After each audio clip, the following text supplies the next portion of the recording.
لیکن انہوں نے سنڈے اسکول لیتی تھی اور انہوں نے ہمیں میں شکر گزار ہوں ان کا کہ انہوں نے گناہ کا بتایا ہمیں اور اس خداوند کے قدموں میں آنے کا. تو میں نے پہلی دفعہ 7 سال کا تھا جب خداوند کو جو ہے وہ اپنے شخصی نجات دہندہ کے طور پہ دیکھا.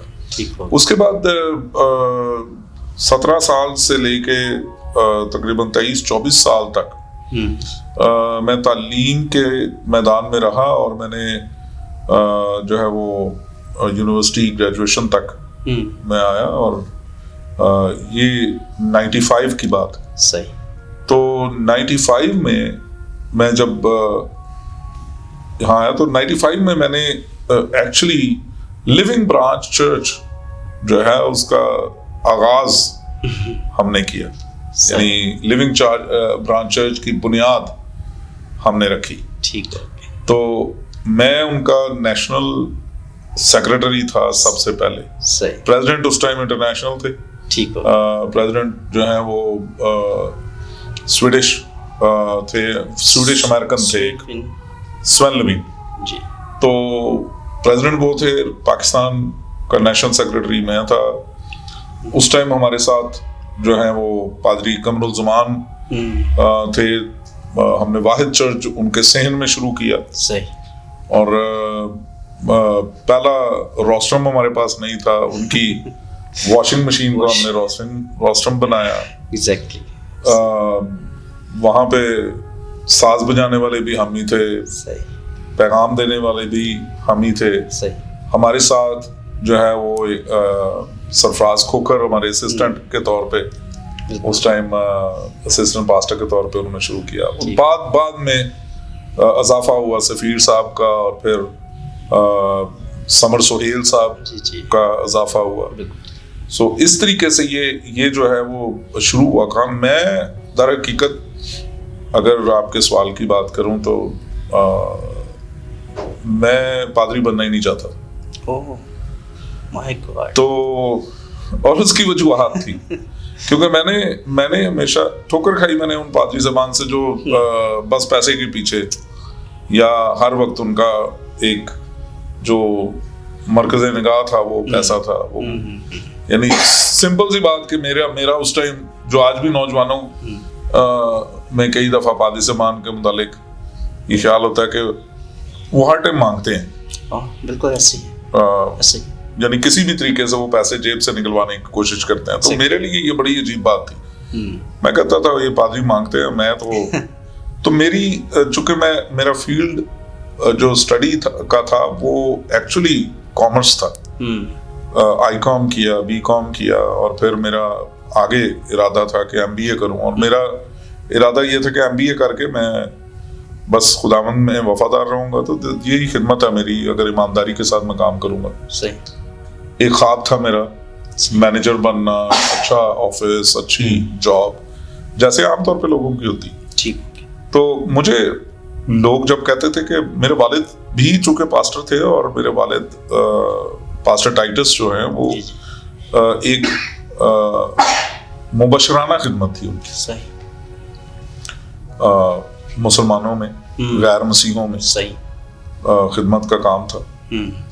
تو میرے گھر میں چونکہ بنیادی طور پر خدمت کا کام میرے گھر میں تھا تو اکثر لوگ کہتے تھے کہ آپ کے والد پادری ہیں تو آپ کو بھی پادری بننا چاہیے, بڑے بیٹے ہیں آپ.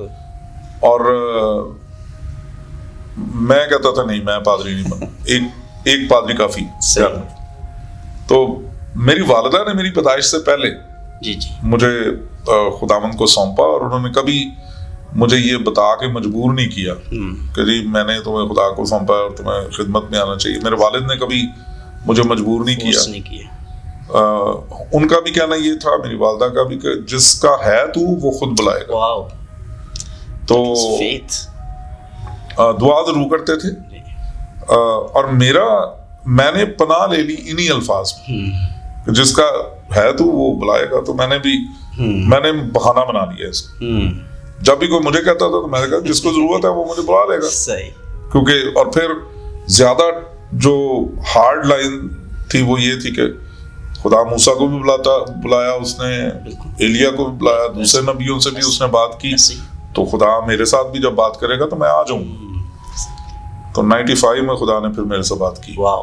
اور میرا اس بات کو سننے کا, اس کی آواز کو سننے کا جو تجربہ ہے, اس نے پھر میری زندگی کو تبدیل کر دیا کہ میں اپنے اس فیصلے سے خدا میں آ گیا اور خدمت میں آ گیا, اور خدمت میں آ کے پھر اس رویا کے ساتھ, اس بلاہٹ کے ساتھ میں آج بھی اس خدمت میں موجود ہوں. سو بہت سے ایکسپیرینس ہے اس میں. خدا نے مجھے بتایا کہ وہ کن راہوں پہ مجھے چلائے گا, کیا ہوگا. سوال بھی کیے, اس نے کہا بول تو کیوں نہیں. تو پھر میں نے بتایا, میں نے کہا میں تو اس کی خدمت میں نہیں آنا چاہ رہا کیونکہ پادری مانگتے ہیں. تو اس نے کہا کہ میں نے کب کہا کہ تو مانگے میرا خادم بن کے. اس نے کہا سر سفید ہونے تک تجھے اٹھائے پھروں گا. یہ وعدے تھے جو اس نے بات کی میرے ساتھ. اور آج جب لوگوں کو کئی دفعہ یہ سمجھتے ہیں لوگ کہ خدا کی آواز جو ہے نا وہ صرف بائبل میں پڑھ کے, ہم اس میں کوئی شک نہیں, بائبل جو ہے, لیکن جب خدا بات کرتا ہے تو جیسے میں آپ کے ساتھ بات کر رہا ہوں, میں نے ویسا ہی ایکسپیرینس کیا, اور آج بھی خدا بات کرتا ہے ایسے. خدا گائیڈ کرتا ہے مجھے, آواز کے ساتھ بات کرتا ہے, اور وہ اس کی آواز سننے کے بعد تو پھر انکار کی کوئی گنجائش نہیں رہی, نہ میں کر سکا انکار. یہ کبھی ہو نہیں سکتا کہ خدا آپ سے بات کرے اور آپ جو ہے نا وہ اس سے کسی بھی طرح سے بھاگ سکے.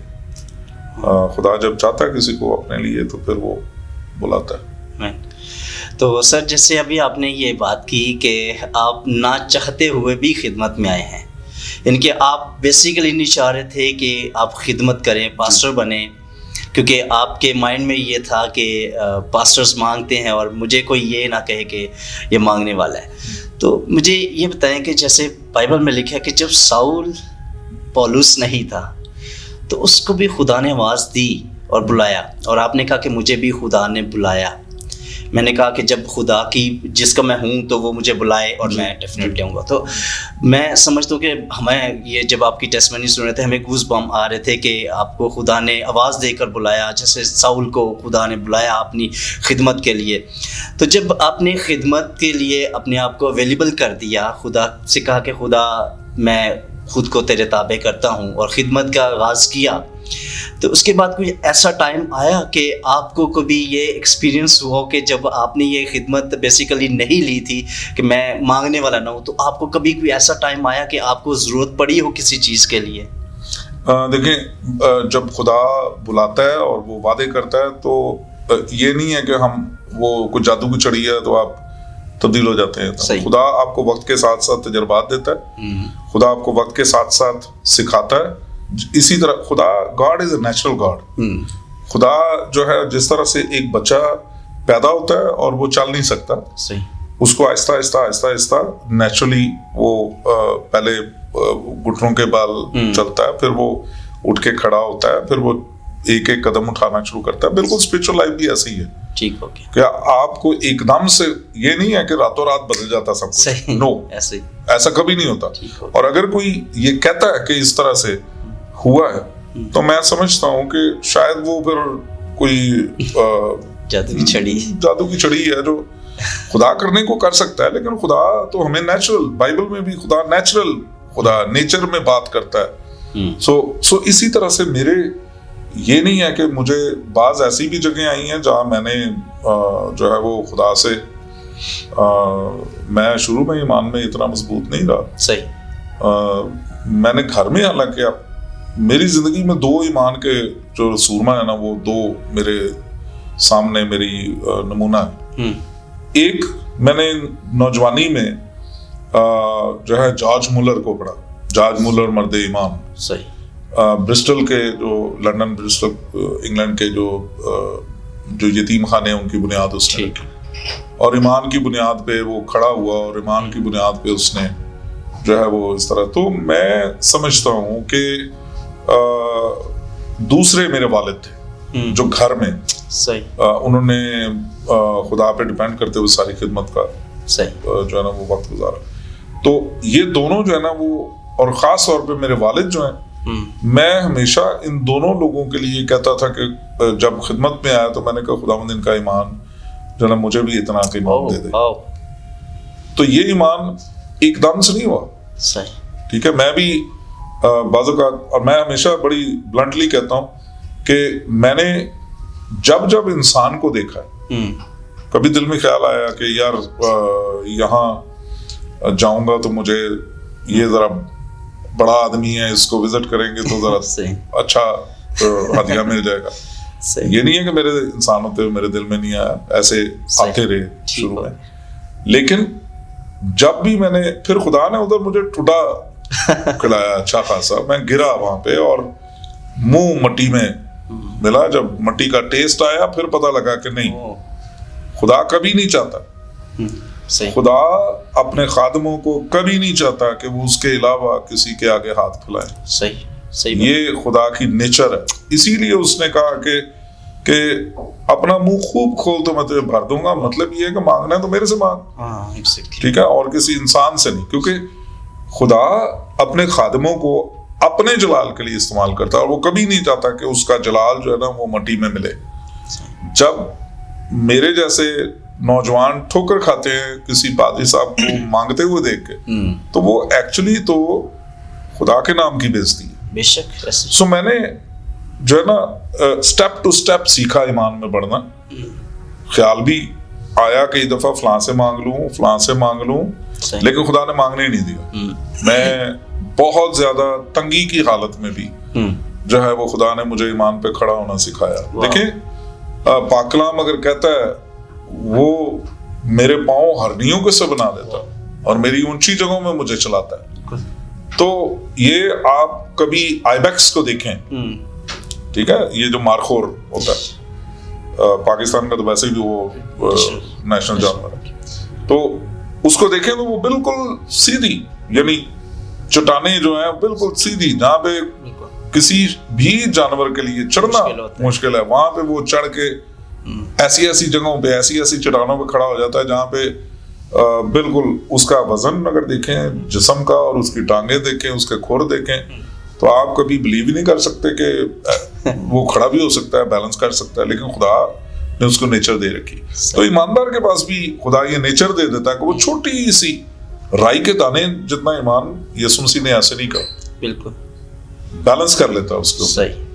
سو آپ کے پاس بہت کچھ نہیں ہے, لیکن آپ ایمان میں اس کو قبول کر لیتے ہیں کہ میرے پاس ہے.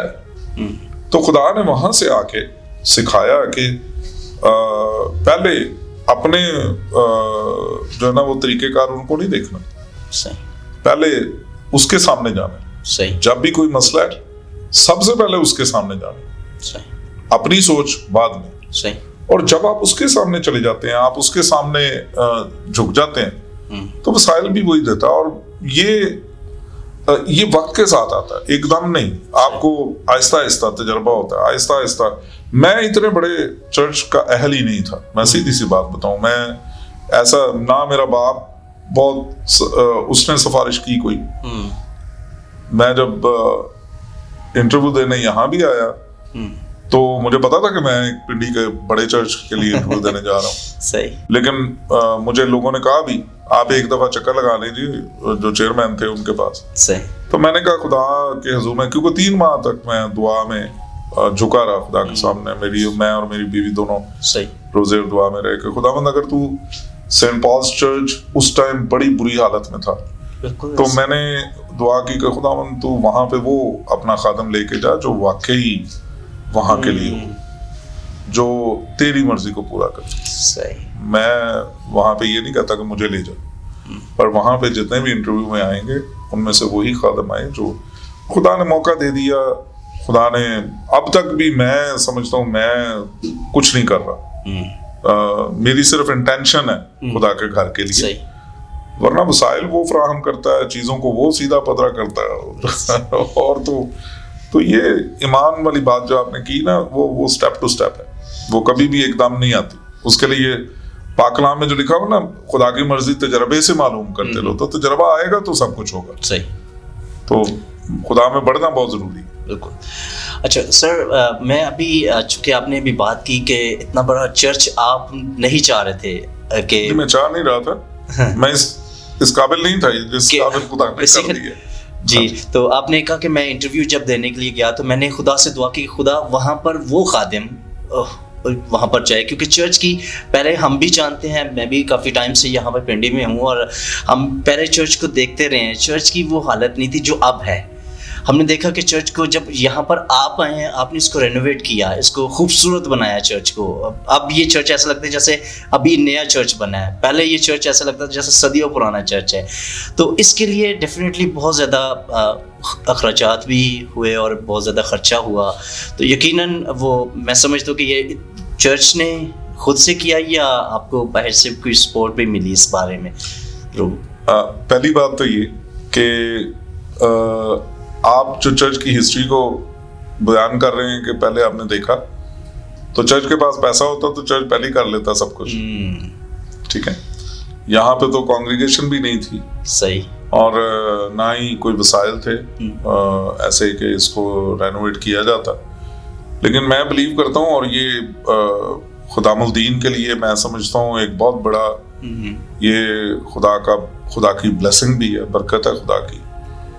جب ہم خدا کا پاک کلام پڑھتے ہیں نا تو وہاں لکھا ہے کہ اگر تو میرے آئین اور میرے حکموں کو مانے اور میری شریعت پر عمل کرے تو میں تجھے بابرکت کر دوں گا. صحیح, میں تجھے برکت والا بنا دوں گا. تو اندر آتے بھی برکت کا باعث, باہر جاتے بھی برکت کا باعث ہوگا. سو جب خدا جن خادموں کی زندگی میں کام کرتا ہے, خدا ان کے قدموں کے وسیلے سے برکت لے آتا ہے. واو. سو میں خدا کی بلیسنگ کا بہت شکر گزار ہوں کہ خدا نے میں نے اور میری بیوی نے 3 ماہ تک روزہ رکھ کر دعا کی اس بات کے بارے میں. ہم نے خدا کو کہا, خداوند اگر تو ہمیں وہاں لے جانا چاہتا ہے تو ہمیں اس کلیسیا کے لیے اور کلیسیا کو ہمارے لیے بابرکت ٹھہرا. تو یہ 2 طرفہ برکت ہوتی ہے. میں جب آیا, میرے آنے کے 1 مہینے کے بعد, یہاں گھر نہیں تھا, پاسٹر ہاؤس نہیں تھا. خدا نے 1 مہینے کے بعد پاسٹر ہاؤس بنانے کے لیے ہمیں وسائل دے دیے. پاک کلام میں لکھا ہے کہ وہ امیروں کو دولت اس لیے دیتا تاکہ وہ خدا کے خادموں کو سیری اور آسودگی پہنچائے. سو خدا اپنے کام کے لیے لوگوں کو تیار کر لیتا ہے. لوگوں کو وسائل دینا خدا کے ہاتھ میں ہے, اور لوگوں کو تیار کرنا خدا کے ہاتھ میں ہے. میں جب آیا, میرے 1 مہینہ یعنی میں اپریل میں نے چارج لیا چرچ کا, اور مئی کے مہینے میں یہ فیصلہ ہو چکا تھا کہ پاسٹر ہاؤس بنے گا. صحیح, وسائل آ گئے, شروع ہو گیا کام. اور پھر اس کے بعد چرچ کی جو رینوویشن تھے اس کے لیے بھی فیصلہ ہوا کہ رینوویشن بھی ہوگی. سو خدا نے اس کے لیے بھی وسائل دے دیے. سو دسمبر 2019 یعنی میں 2009 میں آیا ہوں, تو دسمبر 2009 میں جو ہے وہ میرا گھر جو ہے وہ یعنی چرچ کی رینوویشن کمپلیٹ ہوگی, اور میں نے یہ ان کے سامنے رکھا تھا کہ میں گھر میں شفٹ اس وقت ہوں گا جب چرچ رینوویٹ ہو جائے گا, کیونکہ چرچ نہ بنے اور میرا گھر بن جائے یہ مجھے قبول نہیں ہے. تو میں نے دعا بھی کرتے رہے خدا سے. سو دسمبر کی جو عبادت تھی, یعنی سپٹمبر میں ہم نے چرچ سے باہر نکل گئے, ہم چرچ کو رینوویٹ کرنا شروع کر دیا 6 سپٹمبر کے بعد 2009 میں. تو دسمبر 24 کی رات کی عبادت جو ہے وہ ہم نے چرچ میں کی تھی.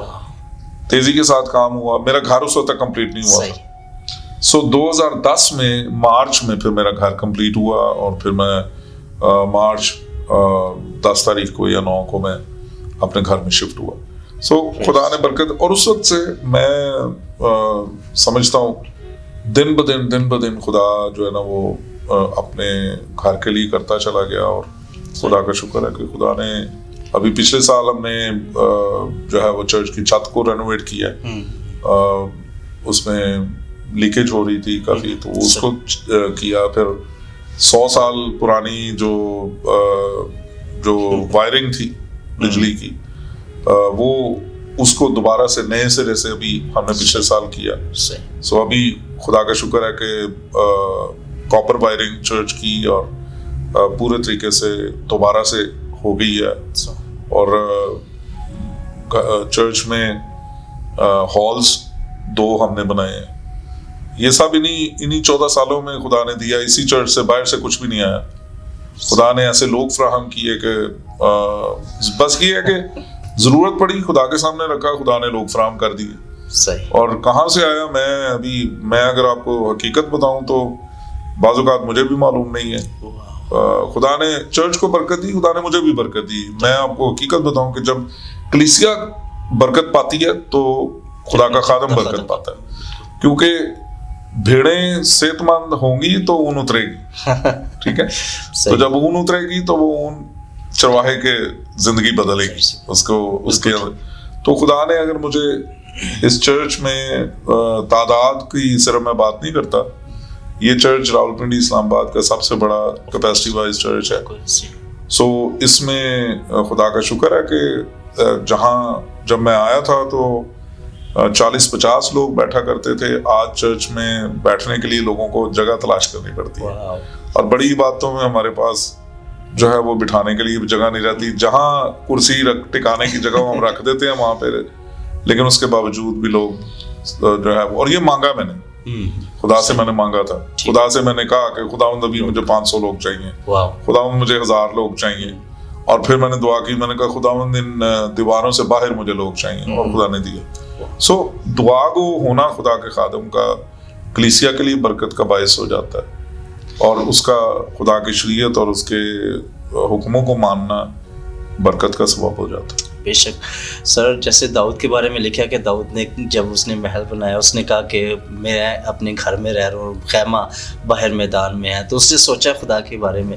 اور جیسے ابھی آپ نے بتایا کہ میں نے کہا کہ خدا کا گھر جب تک نہیں بنتا میں اپنے گھر میں نہیں جاؤں گا. جی میرا یہ, تو میں سمجھتا ہوں کہ آپ نے یہ جو سٹیپ لیا ہے خدا یہ سب دیکھ رہا ہے, اسی لیے خدا آپ کو بڑھا بھی رہا ہے, اور خدا بس اس کا کرم بھی آ رہی ہے, اس کا کرم. سر ابھی تھوڑا سا مجھے یہ بتائیے گا, چونکہ ہوتا ہے کہ پاسٹرز آج کل جو پاسٹرز آپ دیکھتے ہیں بہت سارے ایسے خدام نظر آتے ہیں جو اسٹڈی کو اتنا جو نا وہ فوکس نہیں کرتے, اسٹڈی کو اتنی ویلیو نہیں دیتے.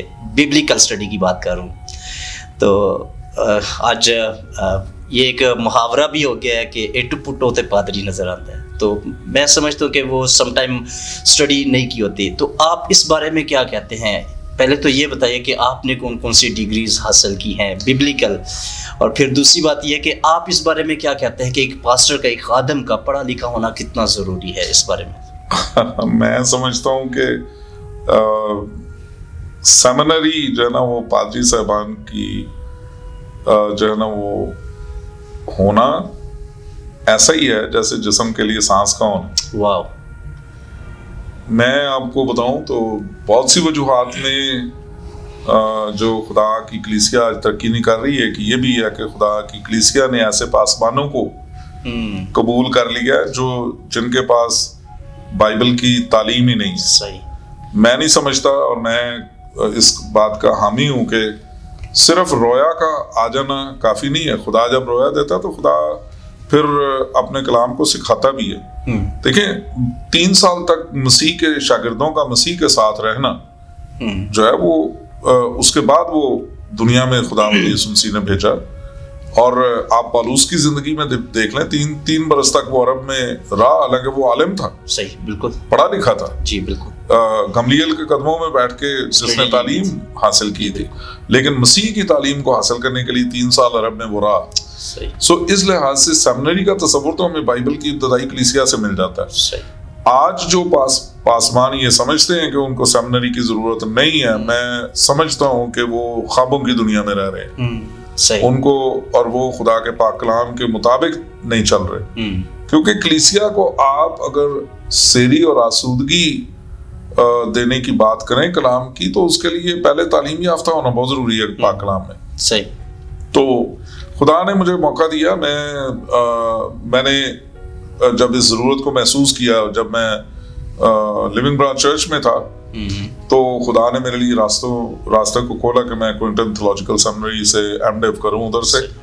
لیکن اور اسی بنا پہ تھوڑی جو ہے وہ جسمانی طور پہ میں بات کروں تو میں ہمیشہ اس بات کا حامی رہا کہ پادری صاحب کو جو ہے وہ خدمت کے لیے سیمنری جانا بہت ضروری ہے. سو اس کے لیے ڈیفینیٹلی انہی چیزوں میرے چھوڑنے کی وجوہات میں سے ایک وجہ یہ بھی تھی کہ میں, خدا نے بلیس کیا تھا گھر میں, پہلی میری درسگاہ جو ہے میرے والد تھے, اور ان سے پاک کلام کو سیکھا میں نے. لیکن جہاں بھی بڑی بڑی کنونشنز میں, کئی ایسی کنونشنز میں گیا اس دوران جہاں میرے استاد محترم, بعد میں جب میں سیمنری گیا تو میرے استاد محترم پروفیسر ڈاکٹر آرتھر جیمز, وہ پہلے دن کنونشن میں وہ تھے اور تیسرے دن کنونشن میں بول رہا تھا. تو جب کلام سنا کے برکت خدا نے دی ہوئی تھی, سیکھ رہا تھا, جب میں نیچے آتا تھا اسٹیج سے تو لوگ پوچھتے تھے آپ نے کس سیمنری سے ٹریننگ کی ہے, تو میرے لیے یہ بڑی شرمندگی کی بات ہوتی تھی کہ میں کہوں نہیں جی میں سیمنری نہیں گیا, سمجھیں کہ وہ سارے کا سارا وہ. تو اس چیز نے پھر مجبور کیا, میں گجرانوالہ تھیولوجیکل سیمنری بھی پھر چلا گیا, ایم ڈیو کیا وہاں سے, اور پھر خدا نے موقع دیا مجھے دوبارہ کوئنٹن میں ہی پڑھنے کا, اور پھر وہاں سے جو ہے وہ ایم ٹی ایچ کے لیے گیا. لیکن پھر M T H Z B S سے بھی میں نے کیا. پھر خدا نے موقع دیا مجھے کوئنٹن ہی سے ڈاکٹریٹ کرنے کا, خدا نے فضل کیا یہ میں.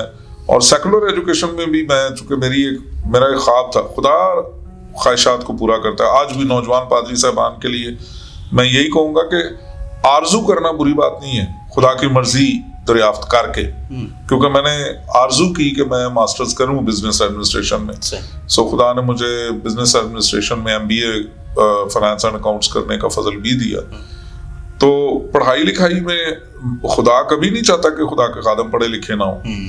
آج اگر میں جو ہے مختلف بڑے بڑے فورمز پہ جا کے بات کرتا ہوں, گورنمنٹ لیول پہ, جو نیشنل لیول پہ بڑے فورمز ہیں, وہاں پہ جا کے بات کرتا, آئی ایم دا ون جو کئی فورمز پہ واحد میں پادری صاحب کے طور پہ ہوں خدا کا خادم ہونے کے ناطے سے. جیسے نیشنل پولیس اکیڈمی سے حالہ, تو وہاں پہ ان کے نیشنل پریڈ ڈے کے موقع پہ, یعنی ان کے ایک سیمینار میں بھی خدا نے مجھے موقع دیا کہ میں وہاں پہ جو ہے وہ جاؤں ایک اسپیکر کے طور پہ. ان کی جو ہے وہ سالانہ پریڈ جو ہوتی ہے اس میں بھی مجھے خدا نے. تو اس طرح کے بہت سے موقع ہیں جہاں پہ بات کرنے کے لیے خدا تیار کرتا ہے. خدا غیر قوموں میں استعمال کر سکتا تھا اور کیا بھی اس نے ان سارے رسولوں کو, لیکن خدا نے اسپیشلی پالوس اور برنباس کو اس لیے چنا کہ ان کو ایک تیاری دی پہلے انہوں نے. اب ہمیں خدا کسی بھی فیلڈ میں لے جانا چاہتا ہے تو اس کے لیے تیاری دیتا پہلے. سو وہ تیاری جو ہے وہ سیمنری کے بغیر نہیں ہو سکتی. ایک عام شخص کے بائبل پڑھنے میں اور سیمنرین کے بائبل پڑھنے میں زمین آسمان کا فرق ہے. سو اس لیے سیمنری کا ہونا بہت ضروری ہے. پادری صاحب کی زندگی میں سیمنری جو ہے اس کا پادری صاحب بننے کے لیے پہلا سٹیپ ہے جس کو ہونا ضروری ہے. ٹھیک ہو گیا.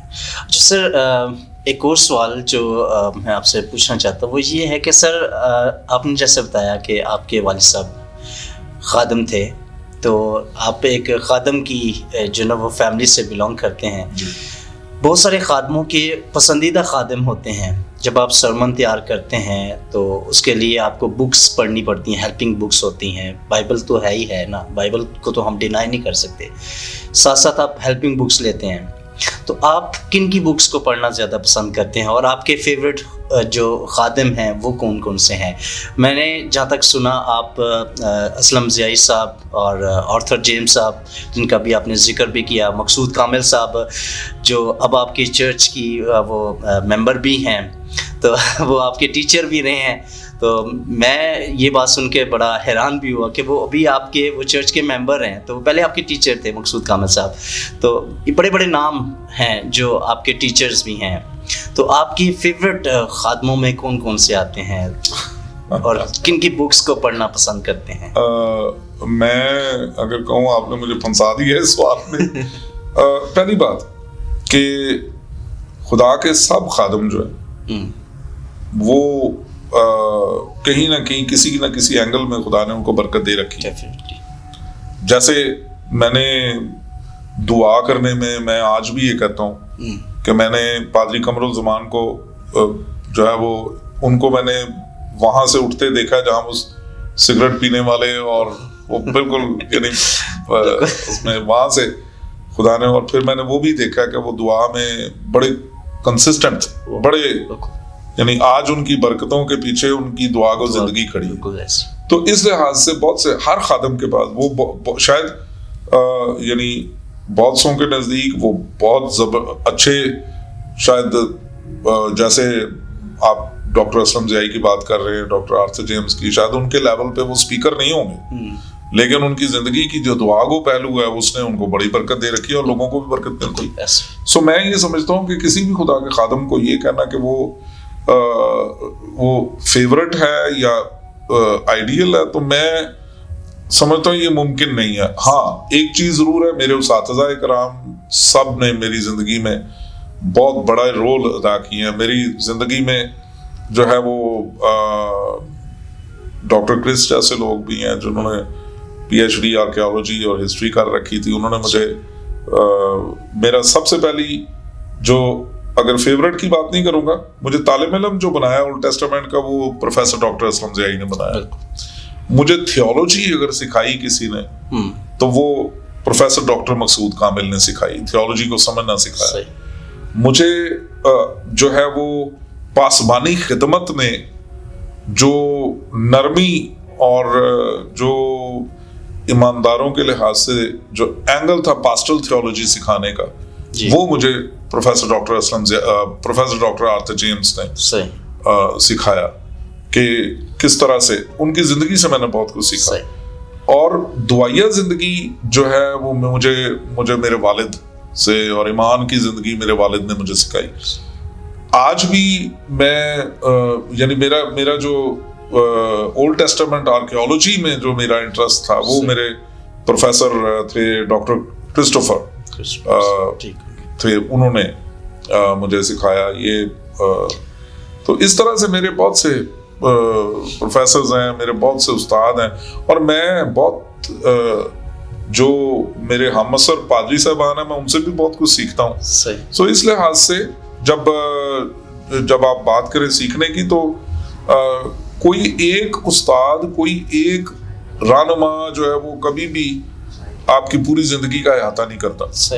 آپ سیکھنے کے عمل سے گزرتے ہیں تو آپ یعنی ہر موقع پہ ہر شخص سے, ایون کہ بچے سے بھی کئی دفعہ آپ بہت کچھ سیکھتے ہیں, لیکن سیکھنے کا روح ضرور ہونا چاہیے. بالکل جی, تو خدا نے فضل کیا, بہت سے لوگوں نے میری زندگی میں اپنا کردار ادا کیا مجھے پالش کرنے میں. صحیح.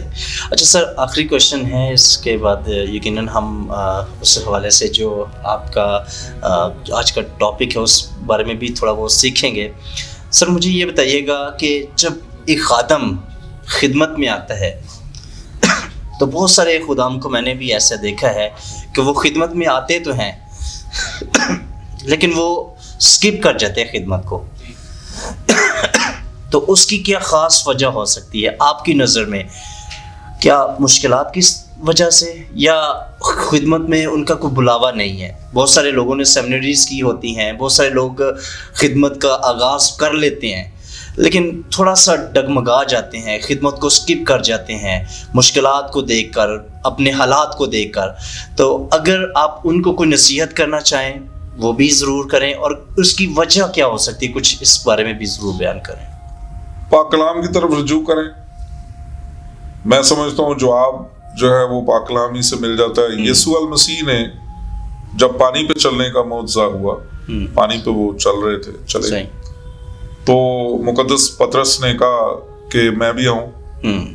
یسوع مسیح نے کہا آ جاؤ. تو اس نے جب پاک کلام کو ہم پڑھے تو چلنا شروع کیا پانی پہ, اور پھر اس نے ارد گرد لہریں اٹھتی دیکھی. تو جب ہم یسوع سے نظر ہٹا کے اپنے ارد گرد کے مشکلات پہ نظر ڈالنا شروع کر دیتے ہیں تو وہاں ہم اپنا وہ ایمان کھو بیٹھتے ہیں جو یسوع مسیح پہ. صحیح. میں یہ سمجھتا ہوں کہ جب آپ کی نگاہ یسوع کو دیکھتی ہے, اپنے آقا کی طرف لگی رہتی ہے, تو پھر آپ کہیں بھی مار نہیں کھاتے. بالکل.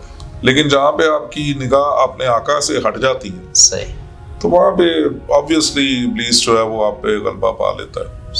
اس لیے وہاں خدمت بھی اسکپ ہو جاتی ہے, ایمان بھی اسکپ ہو جاتا ہے. تو کسی بھی خدا کے خادم کو اپنے آقا سے نظر نہیں اٹھانی چاہیے, اپنے آقا سے نظر نہیں اٹھانی چاہیے. بہت شکریہ سر. ابھی ہم جائیں گے ایک بریک پہ اور بریک کے بعد یقیناً واپس آئیں گے اور پھر اس کے بعد جو آج کا ٹاپک ہے اس حوالے سے ہم شارٹ ٹائم کے لیے کچھ سیکھیں گے اور یقیناً وہ ہم سب کے لیے, میرے لیے اور تمام ویورز کے لیے جو آپ کو سن رہے ہیں ان کے لیے بھی باعث برکت ہوگا. تو ملتے ہیں ایک بریک کے بعد. Thank you.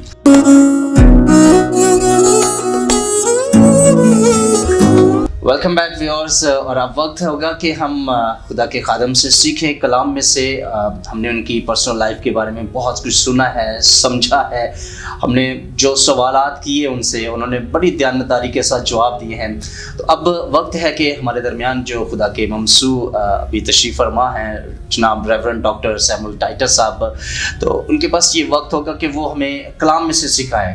تو سر ابھی میں یہ چاہوں گا, چونکہ آپ جانتے ہیں کہ یہ جو ڈیز چل رہے ہیں یہ روزوں کے ایام ہیں, تو اگر آپ روزے کی ہسٹری کے بارے میں, روزہ کیا ہے اور یہ اس کی ہسٹری کیا ہے, اور اگر اس بارے میں کچھ تھوڑا سا گائیڈ کریں. روزہ, پھر دعا, اور پھر جب یہ چیزیں ہمارے اندر آتی ہیں تو اس سے ہم ایک طاقت کو لے لیتے ہیں, تو اگر اس بارے پہ آپ کچھ تھوڑا سا بیان کریں تو پلیز.